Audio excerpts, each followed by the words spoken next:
The fault. We believe that all men are created equal. To the magnificent mosaic that is America. From radio beacon to radio beacon. I have a dream today. Change has come to America. Believe me. Knock, knock. Who's there? Hey! It's a figment of your imagination. Randi Rhodes Show. Turn up your mind. I thought yesterday's vote by the House was disgraceful because it's become, the Democrats have become an anti-Israel party. They've become an anti-Jewish party. And I thought that vote was a disgrace. And so does everybody else if you get an honest answer. If you get an honest answer from politicians, they thought it was a disgrace. The Democrats have become an anti-Israel party. They've become an anti-Jewish party. And that's too bad. And that's too bad. And that's a lie. So that's where we left off on Friday. And now we have to pick it up again because the White House has decided to have a very rare and precious press conference with Sarah Honey Boo Boo leading it. And it was just, I mean, honestly, they're supposed to be there to talk about this really heinous, cruel budget that Donald Trump put together. This thing is headed for the white trash garbage bag. There's no way on earth that Donald Trump is going to get what he wants and cut what we want, which is, you know, I mean, this budget of his. Oh wait, we'll get into it. It's just so unbelievable. Yes, he wants another $8.6 billion in addition to the national emergency money that he's about to steal. We'll find out this week from the Treasury without Congress giving it to him. In fact, with Congress explicitly denying it to him, saying no. He wants to take it anyway with this ridiculous national emergency. Like I said, the Senate's going to have to vote this week. For Senate Republicans or a no, then it'll go back to President Trump and he'll veto it. And then he'll start stealing from the Treasury the money he wants. And the courts will have to check him on the back end, which is gross. The whole back end conversation is because I watched Leaving Neverland. Don't do it. Don't. I mean, if you do, you'll understand what Michael Jackson's glove was about. And okay, so there I said it, and that's that. And then we had daylight savings time, and everybody was complaining on Twitter. Oh, I lost an hour. I lost it. Well, welcome to my world. I lost 2 years. You know, the whole country, wake up, wake up. We lost 2 years, an hour. Everybody, and now Donald Trump is against daylight savings, and because he's against, now I'm for it. Do you know what I'm saying? It's just crazy, but. We got the jobs report. We only created 20,000 measly jobs last week. The good times are over. I hope you understand this. Layoffs are up by 45%. Wages are flat. CEO salary is up by 969%. We're up like 3%. And frankly, inflation's up by 1.5%. So that's why I'm saying flat. I mean, it's just... The news about him is so vile.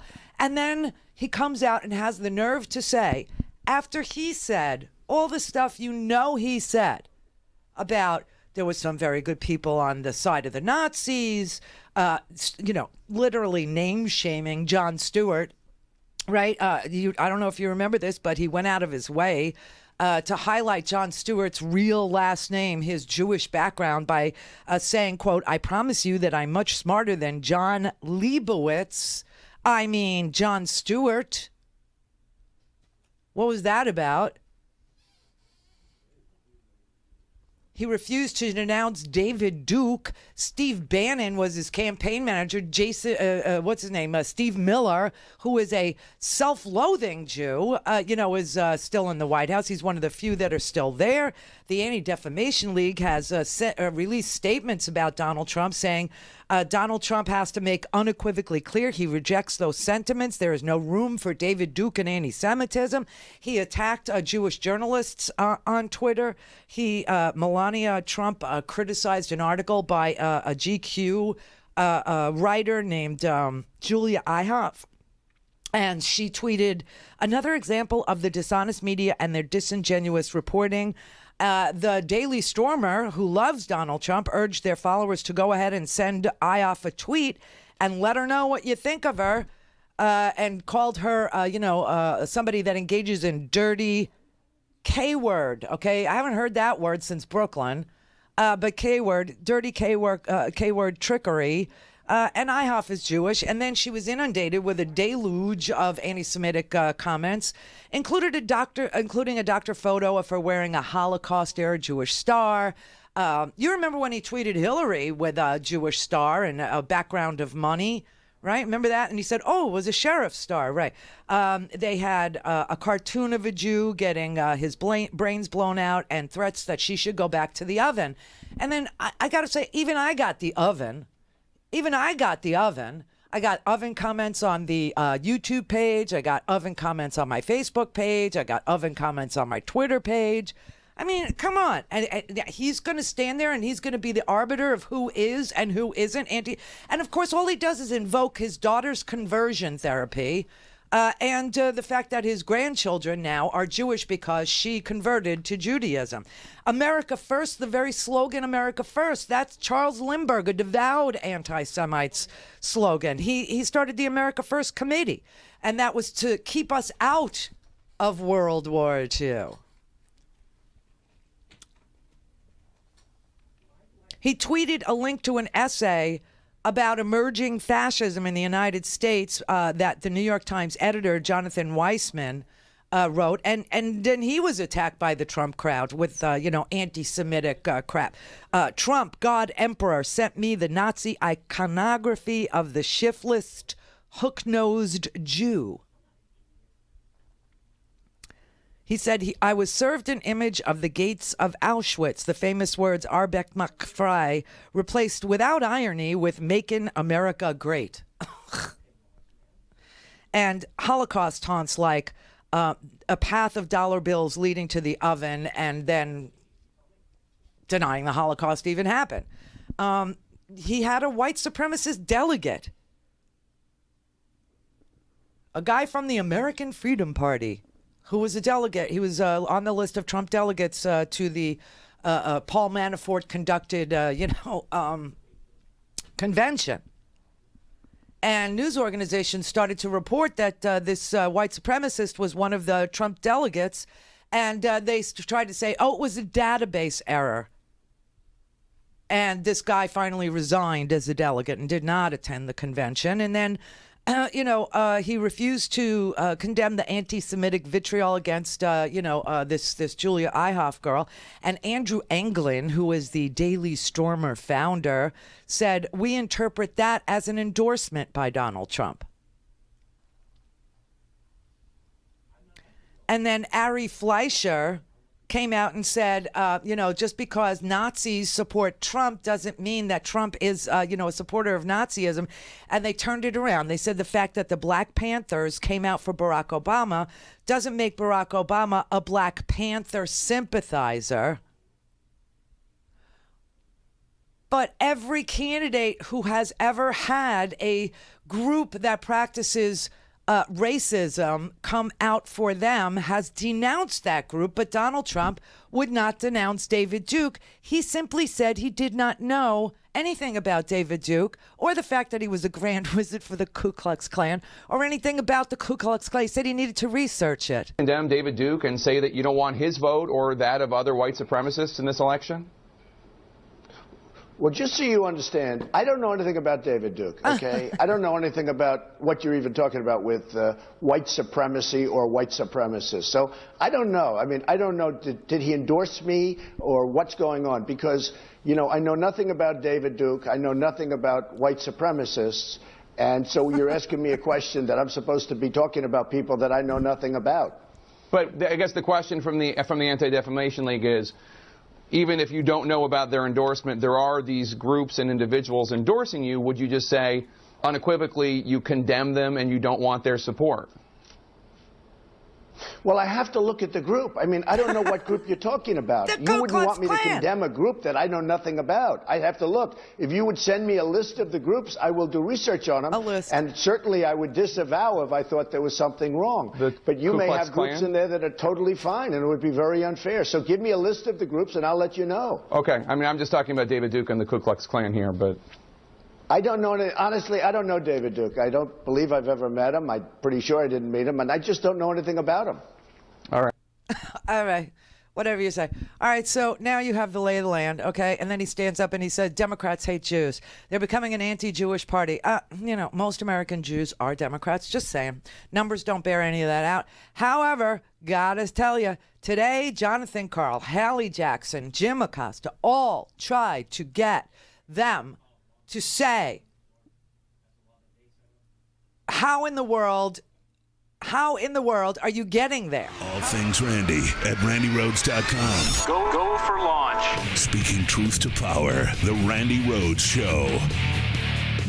Follow up to a colleague because I didn't hear you actually answer the question. So yes or no, does the president truly believe that Democrats hate Jews? Oh my God. I am not going to comment on a potentially leaked document. I can tell you what I can tell does you. He think Democrats hate Jewish people, as he said in the South? I think that they've had a lot of opportunities over the last few weeks to condemn some abhorrent comments. I'm trying to answer. If you'd stop talking, I'll finish my statement. Yes. The president has had and laid out clearly his position on this matter. Democrats have had a number of opportunities to condemn specific comments and have refused to do that. That's a question, frankly, I think you should ask Democrats what their position is, since they're unwilling to call this what it is and call it out by name and take actual action against members who have done things like this, like the Republicans have done when they had the same opportunity. So I want to ask about Paul Manafort, but I just want to be very clear. You're not answering the question. Is there a reason? I believe I answered it twice. You didn't say yes or no. Does he really believe Democrats hate Jews? I'm just trying to get a sense of that. I think that's a question you ought to ask the Democrats. Does the president hate Jews? That's a question you have to ask the Democrats. Okay, I'm a Democrat. Yes, the president hates Jews. Yes, he does. The president tweets the most anti-Semitic crap. The president says the most anti-Semitic crap. That Nazis are fine people. There are a lot of fine Nazis, all right? The president tweets Hillary Clinton with a Jewish star and money. The president retweets all this stuff about George Soros and some giant Jewish conspiracy, okay? The president is the favorite of the Daily Stormer. They love Steve Bannon, and Stephen Miller is a world heavyweight champion racist. So that's the answer, not ask the Democrats. But if you want to ask me, the answer is yes, the president hates Jews. There's no question. And Jim Acosta, I mean, all of these people. So Jonathan Karl took a stab at it. Does the president really believe Democrats hate Jews? She won't answer. Hallie Jackson, you didn't answer the question. Does the president believe that Democrats hate Jews? He says, ask the Democrats to find out what the president believes. All right, here's Jim. Just to get back to John and Hallie's question about the president's comments about Democrats and Jewish people, isn't that kind of rhetoric just sort of beneath everybody? And do you think that the president has thought at all going into this 2020 campaign that the rhetoric just needs to be lowered, whether it's talking about Democrats, the media, immigrants, or should we just plan on hearing the president use the same kind of language that we heard in 2016 and all through the first couple of years of this administration? Look, I think that the real shame in all of this is that Democrats are perfectly capable of coming together and agreeing on the fact that they're comfortable ripping babies straight from a mother's womb or killing a baby after birth, but they have a hard time condemning the type of comments from Congresswoman Omar. I think that is a great shame. The president has been clear on what his position is, certainly what his support is for the people and the community of Israel, and beyond that, I don't have anything further for you, Jim. That just sort of drags down the rhetoric in the debate when you're saying something that's just patently untrue. I mean, obviously stating their policy positions but is not Democrats patently don't. untrue. But Democrats don't hate Jewish people. It's just silly. It's not true. I think they should call out their members by name, and we've made that clear. I don't have anything further. April. The president, Sorry, Jim. his April rhetoric Logan. after Charlottesville saying that there are very fine people on both sides in Charlottesville, essentially suggesting that there are very fine people in the Nazis. That's not at all what the president was stating. Well, not at any point. The president has been incredibly clear and consistently and repeatedly condemned hatred, bigotry, racism in all of its forms, whether it's in America or anywhere else. And to say otherwise is simply untrue. You live in a fantasy world, honey. You live in a world where the president of the United States is not Donald Trump. I don't know where you get this crap from, but here you have it. David Duke and say that you don't want his vote or that of other white supremacists in this election? Well, just so you understand, I don't know anything about David Duke, okay? I don't know anything about what you're even talking about with white supremacy or white supremacists. So I don't know. I mean, I don't know, did he endorse me or what's going on? Because, you know, I know nothing about David Duke. I know nothing about white supremacists. And so you're asking me a question that I'm supposed to be talking about people that I know nothing about. But I guess the question from the Anti-Defamation League is, even if you don't know about their endorsement, there are these groups and individuals endorsing you. Would you just say unequivocally you condemn them and you don't want their support? Well, I have to look at the group. I mean, I don't know what group you're talking about. You wouldn't want me to condemn a group that I know nothing about. I'd have to look. If you would send me a list of the groups, I will do research on them, and certainly I would disavow if I thought there was something wrong. If I thought there was something wrong, David Duke is a white supremacist, anti-Semitic guy who makes no bones about. I don't even know. And then he, you know, this is prior to him endorsing Roy Moore, a pedophile, right? I mean, it's just so crazy. And then all of a sudden, you know, a picture of Donald Trump. Of course, you knew deep down inside that massage parlor / rub and tug place that what's his name from the Patriots got caught, Robert Kraft got busted in. You just knew deep down inside there was some connection to Donald Trump. And of course, now we find out that the girl who started all these massage parlors, she still owns a few of them, but not that one. But there were Yelp reviews from back in the day when she, you know, like 3 years ago when she did own that place. That, you know, on Yelp, they were saying you could go there and you could get, you know, a rub and tug. You could do the happy ending there kind of thing. So all of a sudden, this woman shows up in all of these selfies with Donald Trump, with Eric Trump, with Donald Jr., with Donald Trump's sister, who is a Supreme Court justice, with, I mean, the whole freaking mob of them, all with this this girl, Cindy Yang. Her name's Lee Yang, but she calls herself Cindy. I mean, they're everywhere. And it turns out she has like a direct relationship with the Chinese government, and she is like some Chinese spy. This is how she was bringing girls over here from China and getting them to, you know, work in her massage parlors. And now she's sold those massage parlors, and now she has an investment fund that actually encourages Chinese businessmen to give her money so she can introduce them to Donald Trump. You just knew that there was going to be a connection there between this place and I mean, he's such a gross person. He's so vile. He's just, I can't even take it. But this anti-Semitic thing, let me tell you something, this is going to get way off the hook because he is anti-Semitic. He's always been anti-Semitic. The people, I just want you to know this, the people of Israel are not a monolith. Just like the people of the United States are not a monolith. There are progressives in Israel. There are progressives in the United States. There are right-wing lunatics in Israel. There are right-wing lunatics in the United States. The Likud party is the uber right-wing. And it's just like Donald Trump's party is the uber right-wing. And Benjamin Netanyahu just got indicted for taking bribes. So, you know, the whole idea that all of Israel is united around Donald, it's just a ridiculous notion. It's crazy. It's just crazy. And, you know, this thing with Ilhan Omar, she is a freshman, okay? She's a freshman. She's learning.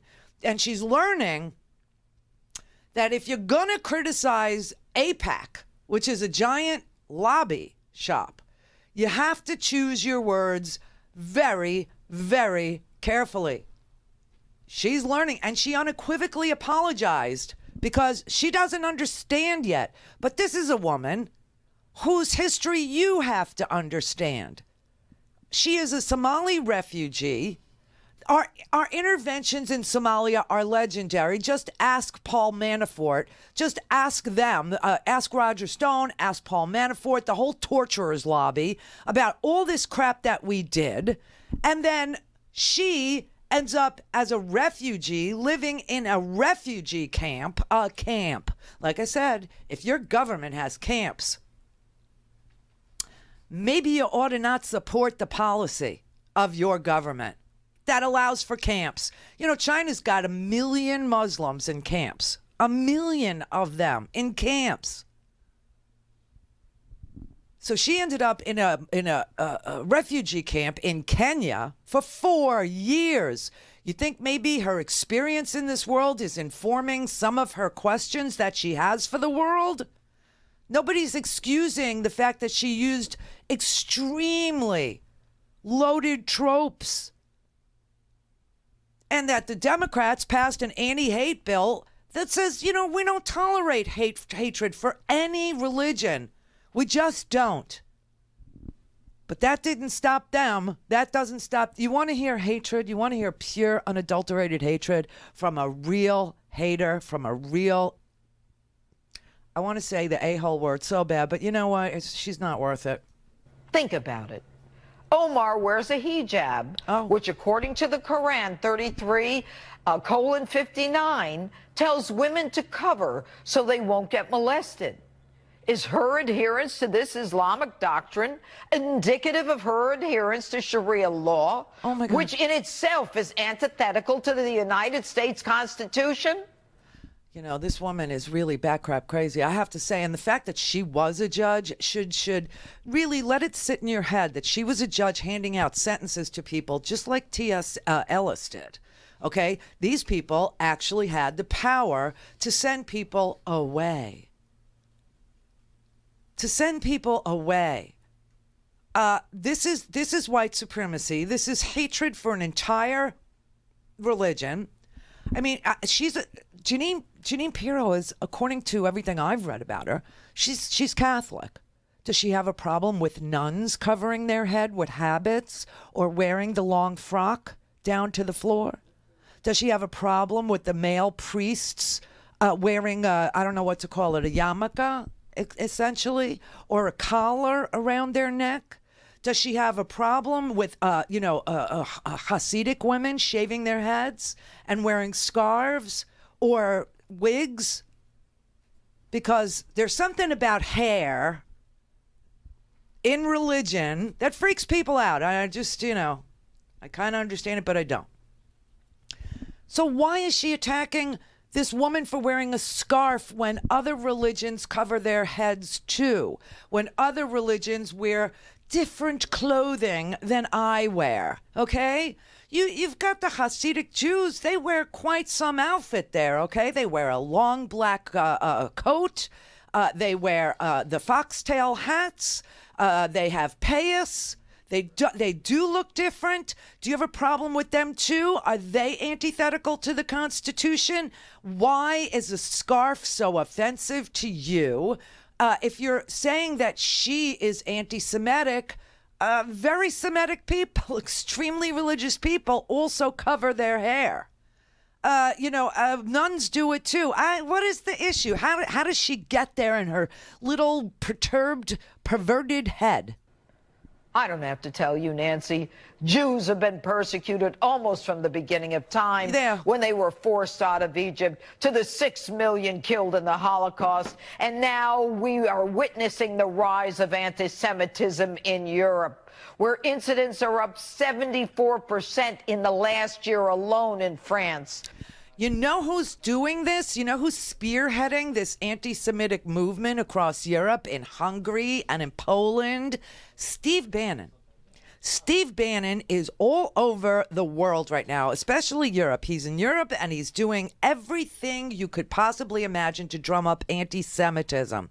He actually opens this movie, The Brink. It opens with a very startling scene in which Steve Bannon will recall touring the concentration camps at Auschwitz and Birkenau, and he realizes, to his surprise, that Birkenau is the scary one. Because Auschwitz was created out of old buildings, an old college campus. But Birkenau was built with the wonders of German industrial design from the ground up. See, Birkenau was a real testament to the German engineering superiority, right?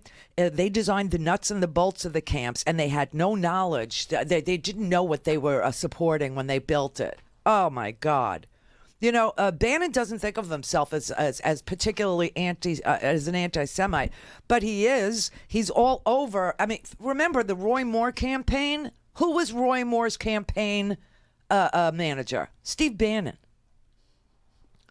Yeah, Steve Bannon in Alabama. Roy Moore, another one with underage. They're always underage. I mean, they never saw a pedophile they wouldn't defend. Not Jeffrey Epstein. No one. They've never seen a pedophile they wouldn't defend. And Steve Bannon actually campaigned, created Roy Moore's campaign. And when he lost, he got very bitter. He got very, very bitter. And all of a sudden, he became persona non grata in the right-wing circles. He got fired from Breitbart, right? But meanwhile, this is one of the most anti-Semitic regs there is. And Robert and Rebecca Mercer knew they were going to get busted. And so, with the Mueller investigation. And so Cambridge Analytica doesn't even exist anymore. So then he went to Europe. He went to the power centers of Europe. And he took anti-Semitism and racism and decided to rebrand it. And he is the person that meets with the French National Front Party that she's talking about. This is who he goes and hangs with. These right-wing, neo-Nazi front groups. Vlaams Belang Party of Belgium and the Swedish Democrats. They have these polite little dinners where they sit around and they exchange anti-immigrant, populist, nativist, ideas and how they're going to turn the effing tables in Europe. I'm serious. He's trying to create something called a right-wing supergroup. He calls it's got a name. It's called The Movement. And he gives them American polling data. He gives them analytics, war room analytics. But what he's really giving them is a sense that there's this zeitgeist out there. There's this global revolt against Jews and Muslims and, people of color. And he goes, to these right-wing lunatic like Viktor Orban in Hungary, who is a devout anti-Semite. He's a communist. I mean, and he those are his friends, and they all sit around and talk about how to take Europe back, how to do it again, and this time win it. And it is a war against anybody who isn't, a white Aryan. It's the same damn thing. It's the old, he actually called it an old school Christian democracy. In old school Christian democracy, you could have slaves. Next, to speak to Randi, call 561-270-3844. 561-270-3844. Think about it. Okay. Omar wears a hijab, which according to the Quran 33:59 tells women to cover so they won't get molested. Is her adherence to this Islamic doctrine indicative of her adherence to Sharia law, which in itself is antithetical to the United States Constitution? I don't have to tell you, Nancy, Jews have been persecuted almost from the beginning of time when they were forced out of Egypt, to the 6 million killed in the Holocaust. And now we are witnessing the rise of anti-Semitism in Europe. Thanks, Bannon. Where incidents are up 74% in the last year alone in France, where Jewish cemeteries are regularly desecrated with swastikas, and people relay the common tropes of Jews with too much money and influence. We all know how it starts. It starts that way. Hate is hate. Hate leads to violence. Yes, it does. And violence leads to retaliation, which then leads to unrest and worse. Yes, Nancy. It's all about hating Israel to promote the cause of Palestine. President Trump was right when he said the Democrat Party is now the anti-Israel party. You're crazy. And don't forget, Nancy, history has proven over and over, when you appease anti-Semitic sentiment, the worst happens. I guess she forgets about these guys out there from the Daily Stormer and the fact that he tweets out Jewish stars and money and attacks George Soros as being, like the head of the Zionist organization. And she left out the fact that, some Trump supporters shot up a synagogue in Pittsburgh. What is wrong with these people? And hate is hate. And it doesn't matter who you hate. If your motivation is hate, if your motivation is rage, if your motivation is to look down on some group of people to make yourself feel better, if you're so blind that you don't understand that the religion that you claim for yourself had a whole bunch of TV hosts on TV last Wednesday with ashes on their forehead. It looked a little strange if you didn't understand it was Ash Wednesday. If you weren't, somebody that understands Catholics, or if you didn't understand, what that, is all about. It looked really weird. But nobody said anything about, it's antithetical to the Constitution. I mean, they did when JFK was running for president. They said he would take his orders from the Pope. This is old trope stuff. This is really nasty. And this thing about she wears a hijab. Again, Jewish women who are Orthodox, they also cover their hair. Catholic nuns also cover their hair. Jews don't eat pork. Muslims don't eat pork. I mean, this is just so ridiculous. There's so much common ground to actually walk on. There's so much fertile, opportunity for conversation. But instead, this is what they do over there. This is how they gin up their base. Now, all of a sudden, they're pro-Jewish. How could you say that? How could you? No, they're pro-right-wing Likud party, Benjamin Netanyahu, kill all the Arabs. And it's just a ridiculous notion because it kills every single avenue that anybody could possibly try to have in order to have a conversation about whether or not we need moderate Arab allies. And we do. Meanwhile, Jared's over there hobnobbing with the Saudis in secret again. What good can come of that? Those are the people that attacked us. It's just a ridiculous channel, a ridiculous place to even try to have a conversation about race or religion or foreign policy. You can't do it. You can't do it. They're over there encouraging these nationalist parties, these right-wing, uber-white supremacist parties. They love them. He loves every autocrat this world has ever produced. You know why people don't mind him supporting Russia? Because Russia is white in their mind. But Russia also persecutes Jews and gays. Cut the crap, people. Just cut the crap. Oh, we don't care if you like. Russia is white and Europe is white and this National Front Party is white. They want to purge people, human beings. Steve Bannon, I'm going to convert 20% of your guys. He gets out in front of an audience in Hungary, and after all the disavowals of racism and anti-Semitism, he tries to tell them, white nationalism is just an economic movement. And then he lets his freak flag fly and he says, we're going to build an old school Christian democracy. There you have it. And that's why when you ask Sarah Sanders about whether or not the president hates Jews, she says Democrats, meaning Jews, are willing to rip babies from the womb and kill them in the operating room, something that never happens. And that's her answer to whether or not Donald Trump is an anti-Semite. That's her answer to whether or not Donald Trump really believes Democrats hate Jews. Well, Democrats will rip babies from the womb. That must be some Jewish thing. It was very sick. It was very sick. And a lot of people of good conscience would miss it because they wouldn't make the connection. But you got to remember that the Christian uber right, they want all Jews to go back to Israel so that we can all be killed. And then the rapture will happen.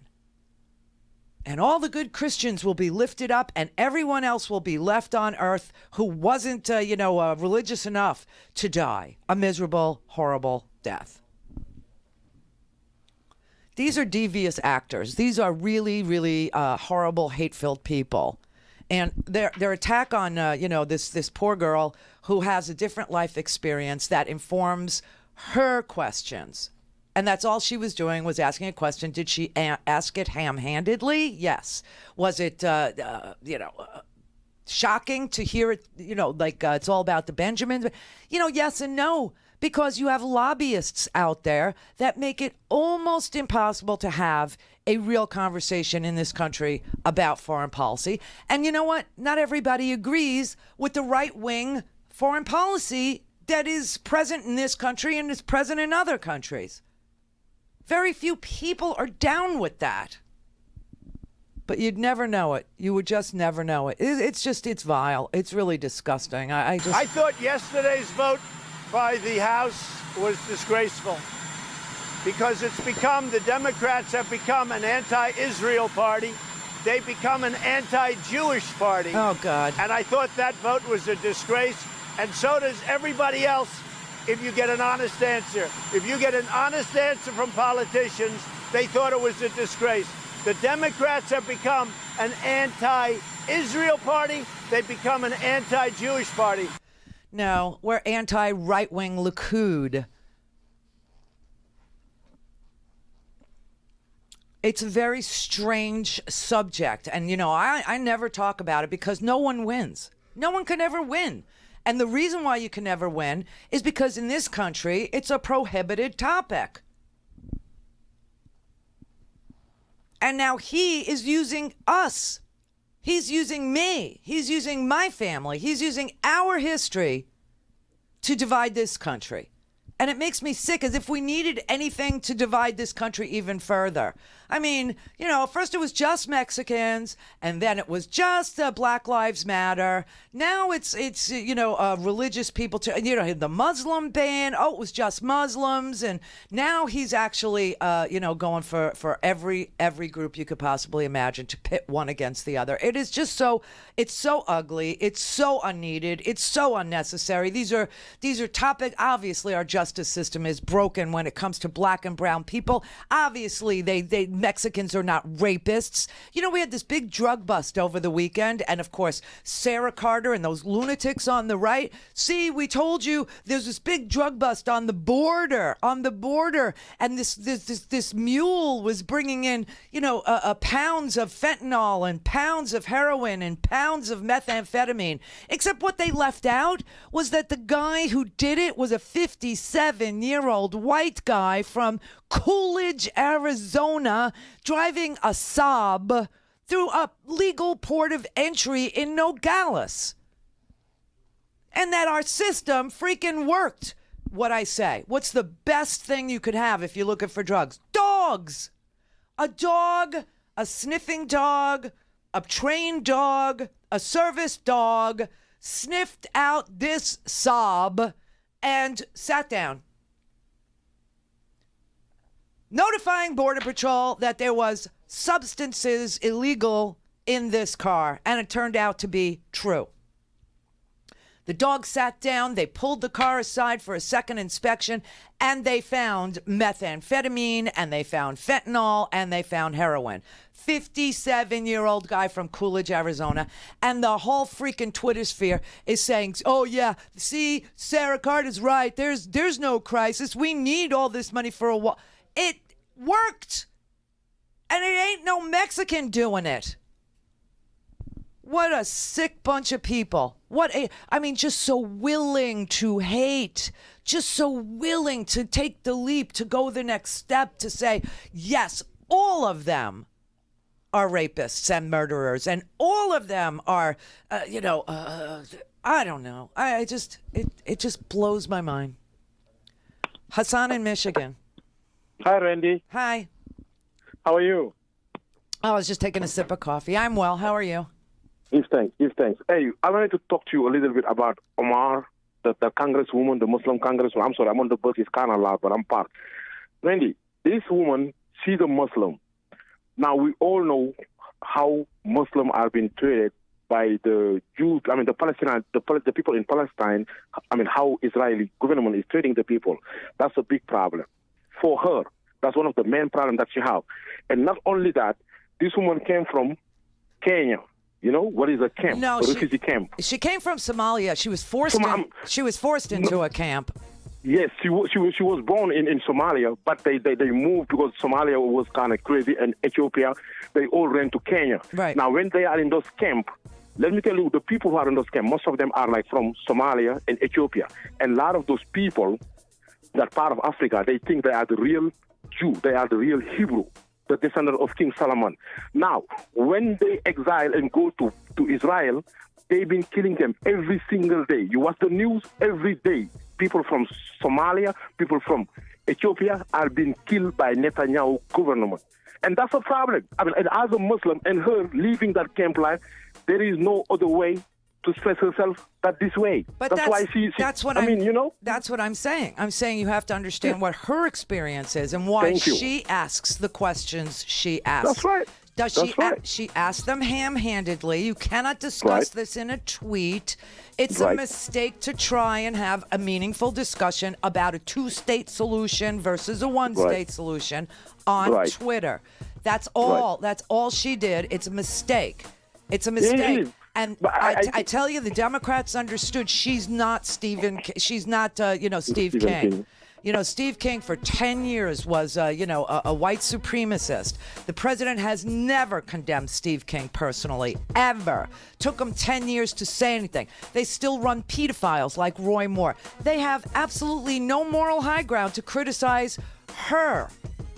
I promise you, if I sat in a room with her experience in life and my family's history, and we put our heads together, we would probably agree on a path forward that would benefit, everybody in this world by denouncing hatred.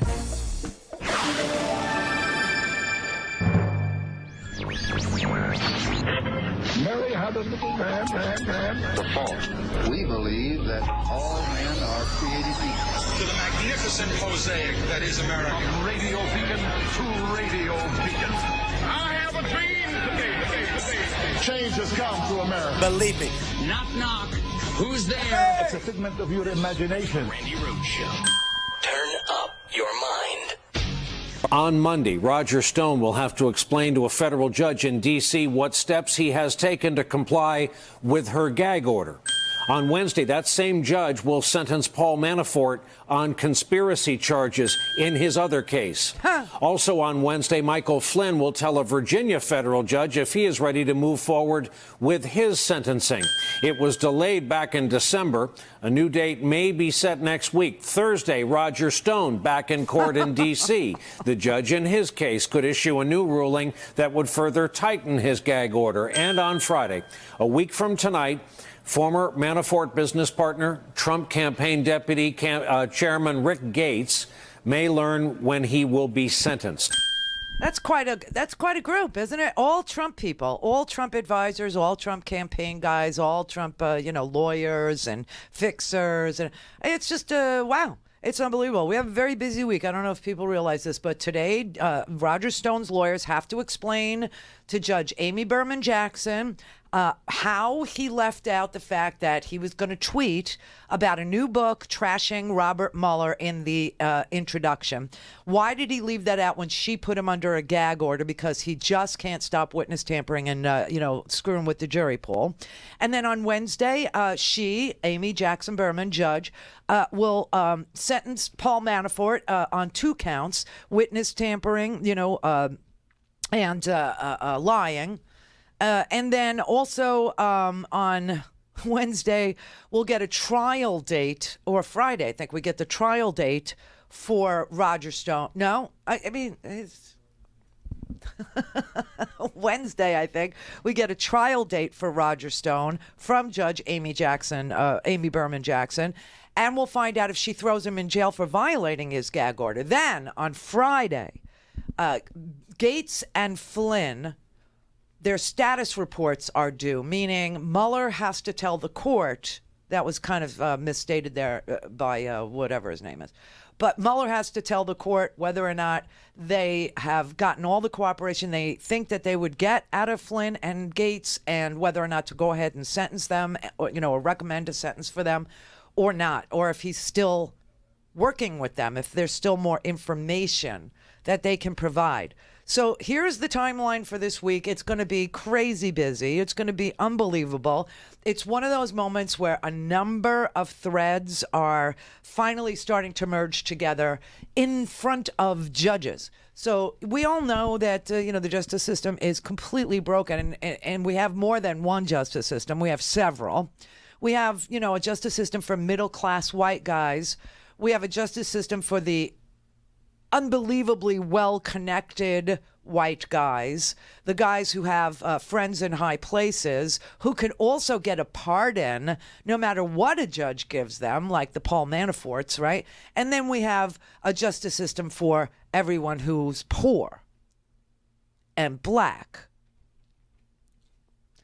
Now, we don't know, I will tell you, Cory Booker had a great op-ed over the weekend about this justice system of ours, about how there are so many of them, that there isn't one single one, and that almost 90% of the people who have been sentenced under the crack cocaine laws versus the powder cocaine laws, 90% of the people that were sentenced with this crazy disparate law were black.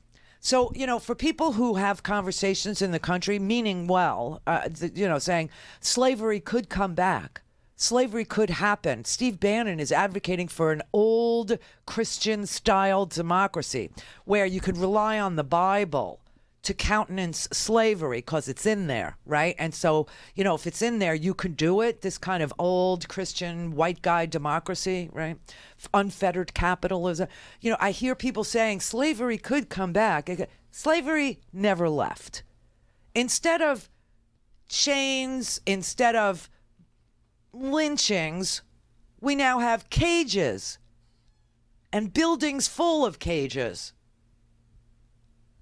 and chains. We love the chains. Chains that go around the waist, chains that go around the wrist, chains that go around the ankle. We love a chain. We're big into a chain in this country. But, 90% of the people that will be, taking those little frog steps through the buildings full of cages, nonviolent drug offenders who sold something the size of a golf ball, like crack like that. Yeah, 90% of those people are black. Now, Cory Booker wrote a great article about how the First Step Act, actually got some of these people caught up in this, federal disparate drug sentencing crap. See, this is why Joe Biden can't run. And I like Joe Biden. I think you know that I like Joe Biden. I've always liked Joe Biden. He's like me. He says what he thinks. Sometimes they call him a gaffe machine. I have said things ham-handedly. I have said things in a street manner that got me, fired or whatever. It's happened. But I like Joe Biden. I really do. I remember Joe Biden when I first met him, and I asked him, why doesn't he call out W for being a liar and lying us into a war? And Biden said to me, why do you have to pick the hardest thing to do? And I didn't understand what he meant. He said, you can't call the president of the United States a liar. I'm like, but he is. And that's what, back then it was like you're being ham-handed about it, right? You're saying it wrong. You can't just call the president a liar. Well, when the president lies, you can call him a liar. When the president's a crook, you ought to call him a crook. That was always my position. But Joe Biden had so much respect for that office that he couldn't bring himself to call W a liar. He could say he was disingenuous. He could say that he cherry-picked intelligence. He could say that he didn't read the presidential daily briefs. He could say stuff like that, but he could not bring himself to call the president of the United States a liar. Oh, the halcyon days. But you know what? When you go back to what Joe Biden did do, you're going to find out Joe Biden was a very big supporter of this crime bill, just like Hillary. And that's going to come back to bite him in the butt. And so he could take all the time he wants on St. Croix, which is where he is right now. 95% of him wants to run for president. I like Joe Biden. He is a super decent guy. He's very smart. He knows his way around the Senate. He knows his way around the House. He knows how to get things, passed and etc. But that crime bill is going to be a problem. If you have a woman of color named Kamala Harris, who is being eschewed by the Democrat, the progressive wing of the Democratic Party, simply because she was a prosecutor and prosecuted the law as written, laws she had nothing to do with writing. She was just a prosecutor, right? And she was prosecuting the law. Then I don't know how Joe Biden survives that attack. I really don't. And so we did have the First Step Act. We did have this thing, and it was retroactive. That was the good part of it. It was retroactive so that a 2010 law that reduced the discrepancies, the horrible discrepancies between crack and powder cocaine, were now applied to people currently serving in federal prison. And so on January 10th, 2019, Edward Douglas woke up in his federal penitentiary cell in Illinois, where he had spent every morning over the past 16 years of his life, because he got life in prison for selling 140 grams of crack cocaine about the size of a baseball. Okay? Life. And at 10:30 in the morning, a guard came into his cell after 15 years of serving in this new slave quarter, right? They said, thanks to the First Step Act, he's going to be a free man in a matter of hours. Now, Booker invited this guy to the State of the Union. I think that you saw him. Okay? So Cory Booker wrote this whole thing about the First Step Act and how thousands of Americans who were sentenced under these, ridiculous slave laws. I mean, it's just Jim Crow was one of those too. Everybody, slavery ended, Yeah, well, Jim Crow still exists in some quarters. In 1973, in a town called Belle Glade, where you drive down this road 441 by my house, you drive down that road to a town called Belle Glade. It's a very, it's a farming community. And some people go there to avoid the long lines at DMV, because you can go to the Belle Glade DMV and there's no line. But in that town, in 1973, they had black-only drinking fountains and white-only drinking fountains. So that's Jim Crow. And then we had this crime bill in 1994 that has put people in prison for nonviolent drug offenses for the rest of their lives. Now, Paul Manafort, he can commit 8 financial crimes. He can defraud the United States out of $55 million. It's a nonviolent crime. So, 4 years, already served 9 months. But this guy, life in prison. All right. So this guy was released under this First Step Act, okay? But we live in a country that professes to love liberty and freedom, but only for some people. We lock up 1 out of every 4 people on the planet Earth. 1 out of every 3 women locked up on the planet Earth are locked up here in the United States. There are more African American men in jail or under criminal supervision than there were slaves in 1850. I hope that blows your mind, because there's no room for hate in any of these conversations. There is no room for hate when you're talking about a justice system that isn't just. There is no room for hate when you're talking about foreign policy that doesn't work. There is no room for hate when you're talking about who attacked us on 9/11, which country they came from, or what they teach their children from the earliest days of school. There's no room for hate. There's only room for discussion about who is in favor of liberty and freedom and who isn't. We have an unequal application of our laws. We have a justice system that is so conscious of race and class that if you are white and you commit financial crimes to the tune of stealing $55 million, you'll get 4 years with 9 months of time served. But if you're a black man who had a baseball-sized object made up of little rocks of cocaine, you will get life in prison without the possibility of parole. Good legislation and good foreign policy saves lives. And that's why it matters where you spend your money, what you focus on, what the common denominator is in all of these injustices, what is a good foreign policy, what actually represents the. I mean, listen, I gotta say, I watched those.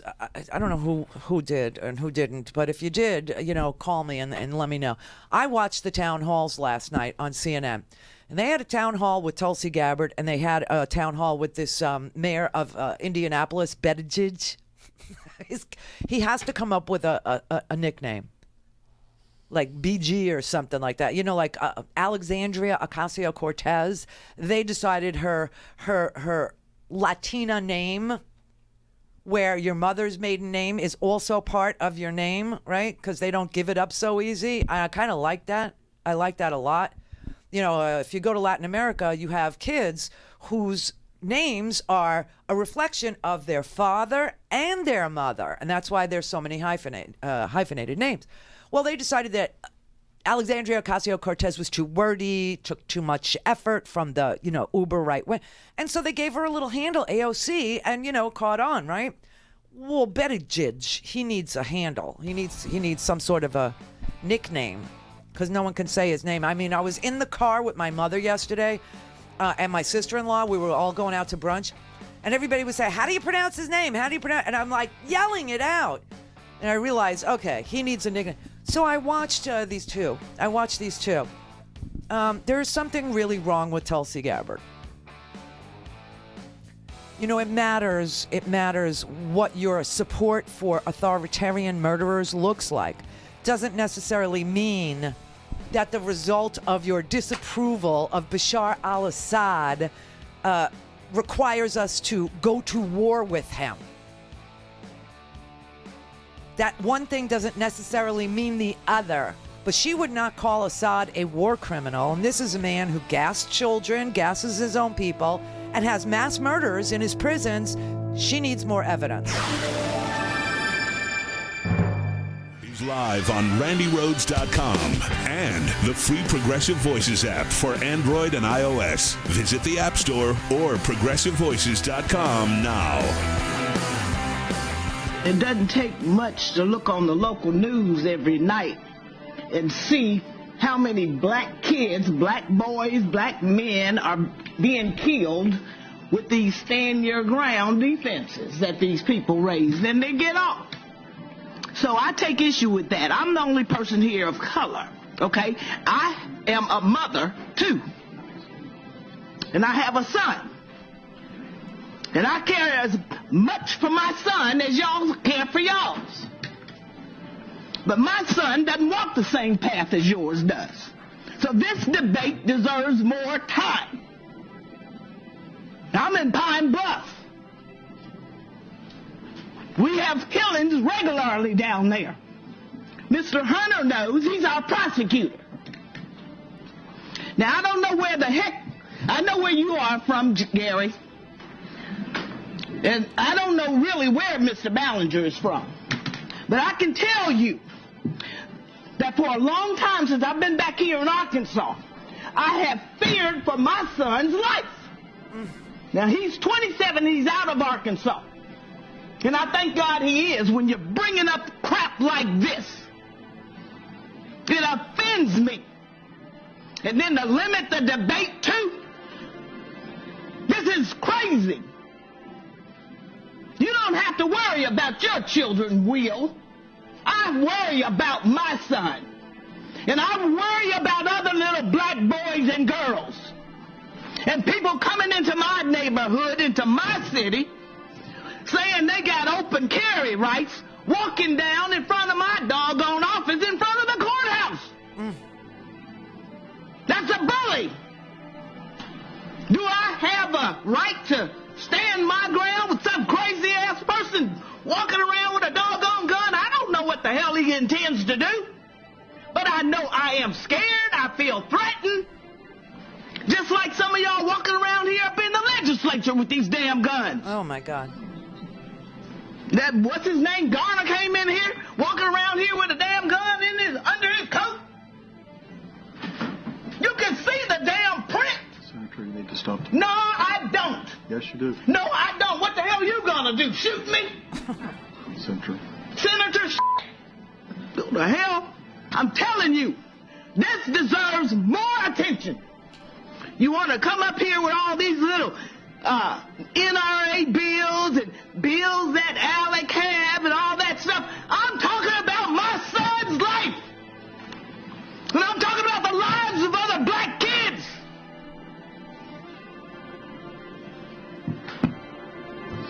Do what the hell you want to do. Go ahead, but you can't silence me. You got your damn silence gun out the damn chamber today, but you are not going to silence me. Oh, she was amazing. I saw her. She went viral on Twitter.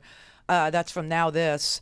Her name is Senator Flowers. She's from Arkansas. She's a state senator there, and they were trying to debate the Stand Your Ground bill. It got defeated very, very slimly, but it was defeated in Arkansas, and it's because of her passion. And so, like I said, you have to understand that debate has to include people who walk different paths than you.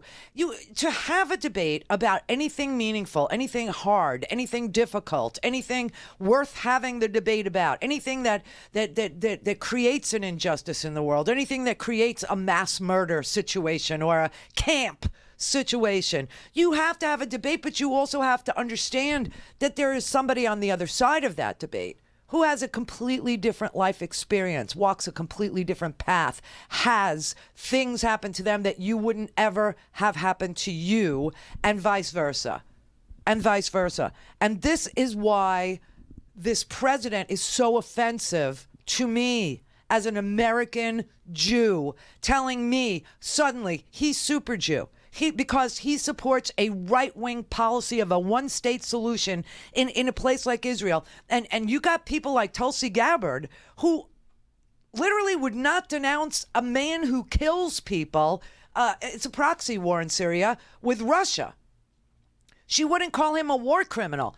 Now, I understand she's had a different path in life too, but the idea that you should call a war criminal and put that case in front of the Hague, not war, but put a just case in front of the Hague go around the world and build a case with all the countries in the world who understand that this man is a war criminal and prosecute him. Go get him and prosecute him in a court system designed to prosecute war criminals. I have to say, I don't understand this girl. I really don't. I couldn't wrap my brain around half of what she was saying last night. It was very bizarre, very weird. She's a person who, sides with autocrats. She also campaigned, and congratulated this right-wing lunatic in India that just took over India, and now you have all this contretemps between India and Pakistan, two nuclear countries. I mean, if you people out there who are anti-war are so concerned about the issues of war and peace, you're going to have to learn that some candidates out there don't deserve your time or attention because they are supporting every autocrat in the world, just like Donald Trump does under this big banner of anti-war.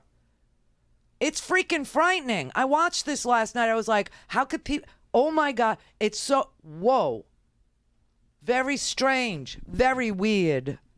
And then you turn over on a Sunday and you see Fox News and Janine with her making fun of a hijab. Really? How many religions don't cover their heads?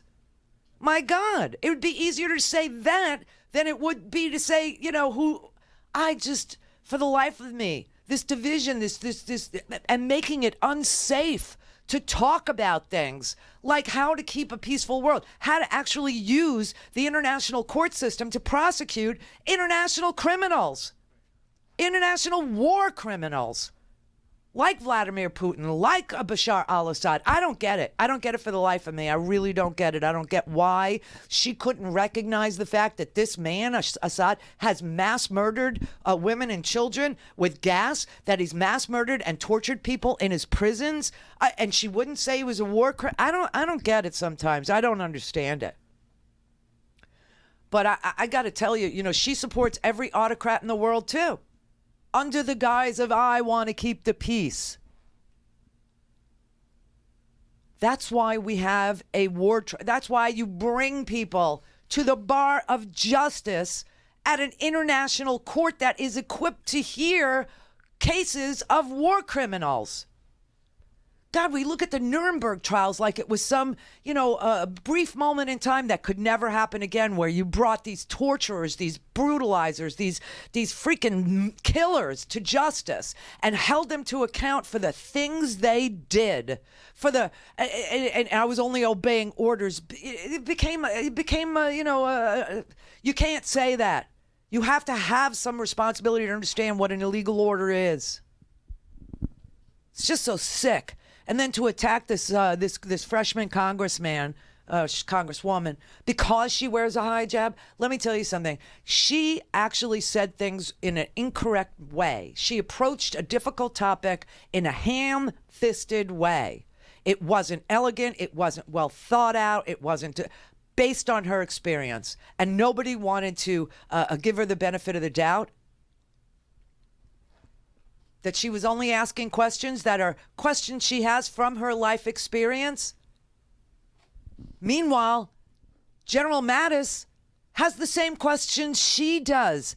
I just want to play you what it sounds like when you're more elegant in questioning what is going on in the Middle East.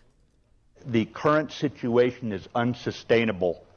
It's got to be directly addressed. We don't want to turn this over to our children, the same thing that you and I have lived with our entire adult lives. We have got to find a way to make the two-state solution that Democrat and Republican administrations have supported. We've got to get there, and the chances for it, as the King of Jordan has pointed out, are starting to ebb because the settlements and where they're at are going to make it impossible to maintain the two-state option. For example, if I'm Jerusalem and I put 500 Jewish settlers out here somewhere to the east and there's 10,000 Arab settlers in here, if we draw the border to include them, either it ceases to be a Jewish state or you say the Arabs don't get to vote. Apartheid. That didn't work too well the last time I saw that practiced in a country. So we've got to work on this with a sense of urgency, and I paid a military security price every day as the commander of CENTCOM because the Americans were seen as biased in support of Israel, and that moderates all the moderate Arabs who want to be with us because they can't come out publicly in support of people who don't show respect for the Arab Palestinians. So he is right on target with what he's doing. I just hope the protagonists want peace and a two-state solution as much as he does. And let's hope he succeeds. That's how you have a conversation. But, you can't do it on Twitter, and that was her mistake. So now we have to sit and listen to hours and hours of race baiting from Fox News. Listen, I will say this. Tucker Carlson is on the very edge of the cliff because Tucker Carlson, made some of the most disgusting comments just a couple of months ago, and he lost a lot of advertisers over that. And those comments had to do with Mexicans and Central Americans dirtying up our country. That kind of racist trope came out of his mouth and was, embraced by the President of the United States. Oh, my God. And the Stephen Millers of the world and the Steve Bannons of the world. And right. I mean, and it just goes out there with the full force of the presidency into the world now. Into the freaking world. And now this is a president who tried to enact a Muslim ban 1 billion people from entering this country just purely based on their religion. With the full force of the presidency, just played this racist Islamic and then over the weekend he just banned all transgender people from serving in the military. I mean, this is one of the most disgusting administrations, and Fox News is the echo chamber for it. And now Tucker Carlson gets on the TV tonight because people found tapes of him defending Warren Jeffries, who ran a cult and was marrying off 13-year-old girls and having sex with them. And now we find that there's all this tape of Tucker Carlson on Bubba the Love Sponge's show. Now, Bubba the Love Sponge is one of the most vile shock jocks there ever was because he actually kills animals for shock value. He actually killed a wild boar on his morning show just for shock value, okay? Has no respect for any living, breathing thing, just himself. And Tucker found a home there. And so instead of calling somebody the C word, which he did, he says, tune in.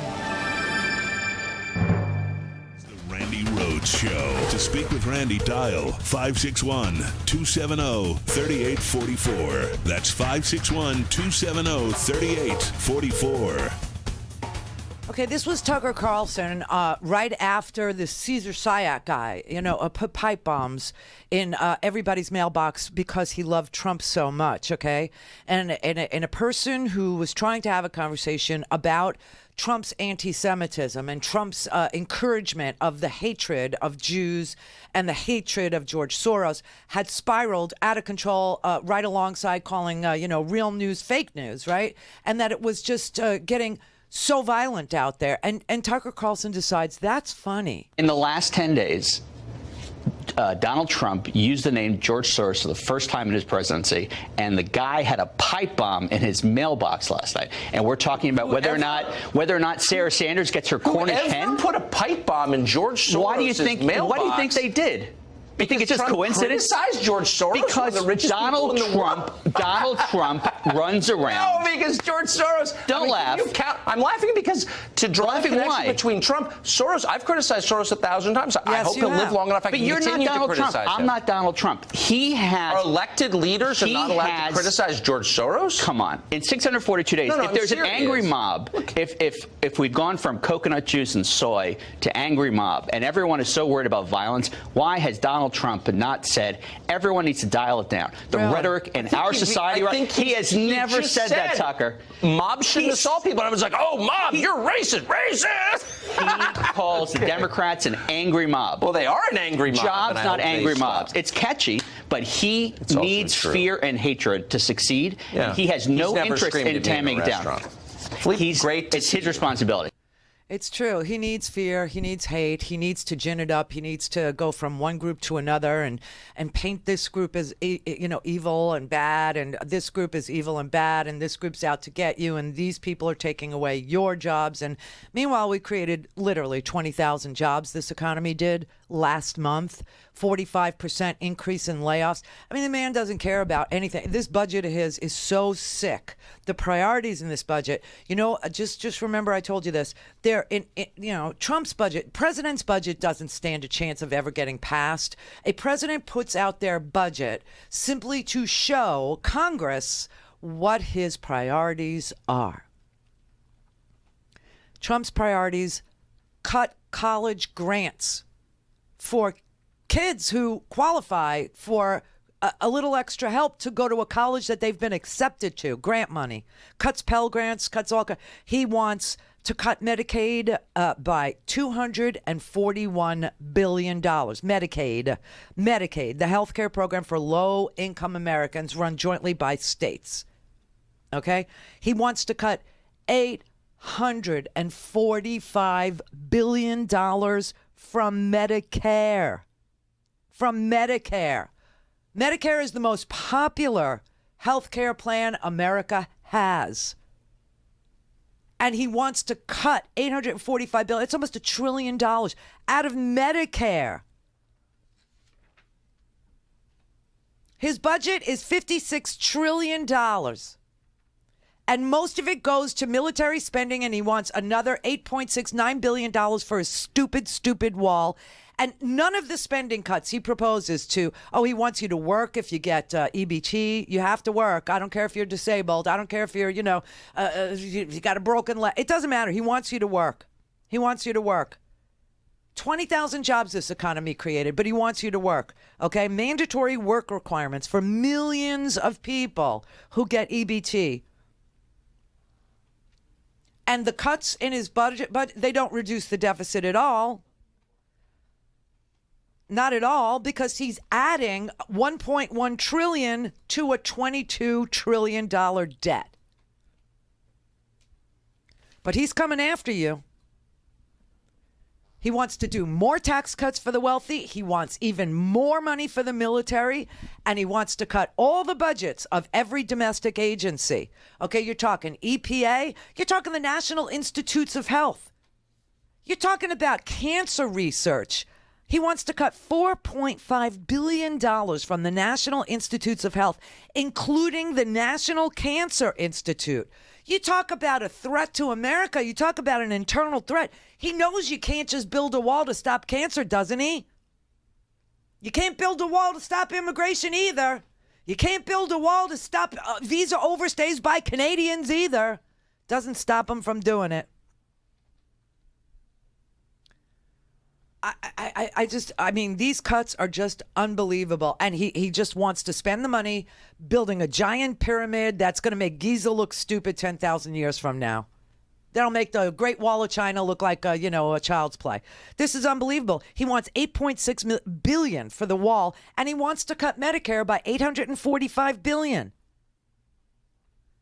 which will stop elderly Americans from going to Mexico to get health care, which is what will happen. And then we'll go to Canada too. And they won't let us in. I mean, this is just crazy. You talk about a dystopian future. And it's all in this man's head. It's just so sick. And I got to tell you, these people on Fox, like I said, I tweeted this out this morning. If you're missing all this stuff, just follow me at Twitter. It's just at Randi Rhodes. But honestly, these issues are, I tweet out articles to support everything I'm saying, for people to wake the hell up. The Trump states are the states that are going to get hurt the worst with this man. It's crazy. And there's something humanitarian in me, and there's something in my life experience, because I've lived in Texas 5 different times. I've lived in South Texas. I've lived in North Texas. I've lived in East Texas, and I've lived in West Texas. And there's something that makes me understand Appalachia. I lived there too. And I'm telling you, there's something in my life experience that makes me want to protect you people from him and from this Trump party of internal threats. But, I got to tell you that, these lunatic fringe guys that get these jobs at Fox News, this is real sick stuff going on the show. You go on Bubba the Love Sponge's show if you are down with a guy who literally not just killed a wild boar on the morning show, but also asked his wife, or told his wife, this is gross, to have sex, his wife, to have sex with Hulk Hogan, and he would hide a video camera in the room and publish it. And that happened. That's who Bubba is. Anything to enrich himself, anything at all, including having his wife have sex with Hulk Hogan to secretly videotape them. And this man, this news guy, is on that show over and over and over again, using the most disgusting words about women. I mean, he was actually on one of the shows. You'll hear it. You won't know who he's talking about, so I'll tell you. On one of the shows, he's captured talking about Martha Stewart's daughter, Alexis Stewart, and they literally call her the C word. And Bubba wants the tape of Tucker calling Alexis Stewart, Martha Stewart's daughter, the C word so bad that he makes him say it again because he stepped on him. Like Tucker Carlson says the C word about her, and he goes, oh, wait, I stepped on it. I stepped on it. I need you to say it again. And Tucker Carlson is willing to say it again and then demand that women are prehistoric. We're very simple people. We're very prehistoric. And, that we should just shut up and do what we're told and all that. And so because he's so close to the cliff and because I hope Jeanine Pirro is holding Tucker Carlson's hand as the two of them stand on the edge of the cliff of an advertiser boycott at Fox News that will finally get rid of them like it got rid of Bill O'Reilly, who was paying, Fox News was paying millions of dollars to silence women that he was harassing. Millions. And Roger Ailes, that Jabba the Hutt man, that creature, that disgusting, oozing, quivering mass of gross flesh, he was also molesting women. And here's Tucker Carlson coming from that same culture. But they're the upstanding, we love America guys? Really? Well, actually, he's not in prison for that. Warren Jeffs didn't marry underage girls. No, he's in prison for facilitation of child rape. Whatever the hell that means. That means he's in prison. He's in prison because he's weird and unpopular, and he has a different lifestyle that other people find creepy. No, he's an accessory to the rape of children. That is a felony, and a serious one at that. What do you mean an accessory? He's got some weird religious cult where he thinks it's okay to, marry underage girls, but he didn't do it. Why wouldn't the guy who actually did it, who had sex with an underage girl, he should be the one who's doing life? The rapist in this case has made a lifelong commitment to live and take care of the person. So it is a little different. Let's just be honest about it. Oh, wow. Let that sink in. Your husband's allowed to rape you.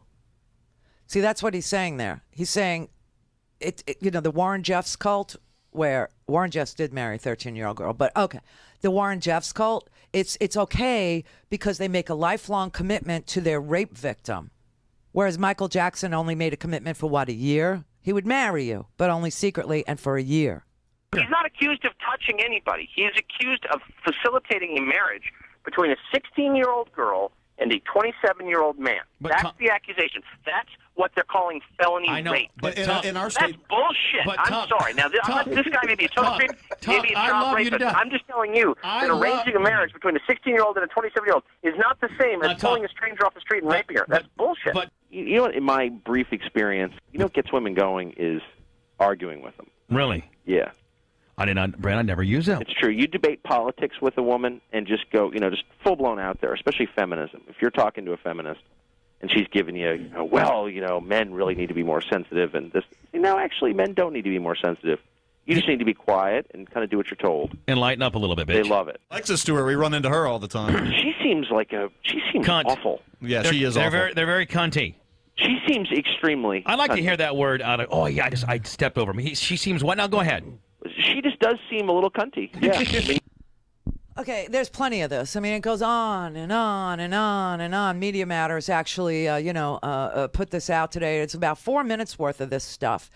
Calling Martha Stewart's daughter the C word, saying that Warren Jeffs, who married 13-year-old girls, there's nothing wrong with it. He's just different and has a different lifestyle. Saying that because they force these 13-year-old girls after they're married to these guys at 13, where you shouldn't be able to give your consent for anything, including a haircut.